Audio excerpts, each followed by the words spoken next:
ലക്ഷദ്വീപ് സാഹിത്യോത്സവം 2024. കലുഷമിക്കനൽ വഴി കപടമം ചതിക്കുഴി ജനഹൃദയങ്ങൾ മെഴിയടക്കുന്ന ഇരുൾ പഴി ഇരുട്ടു മറക്കും ദ്യുതി പരത്തിടൻ മതിയുതി കലയും കനക നിറമെഴുതുന്ന സാഹിതി കടലിനു നടുവിലെ കരയെ കമനീയ കലാകണ്ണാളിക സാഹിതി ധാർമ്മിക വഴിയിൽ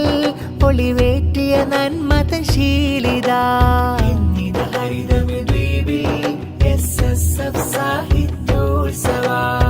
ലക്ഷദ്വീപ് സാഹിത്യോത്സവം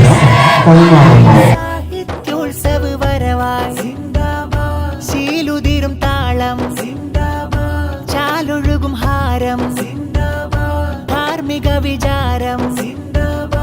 കാലുഷമിൽ മധുരം സ്നേഹമൊഴി വിതറും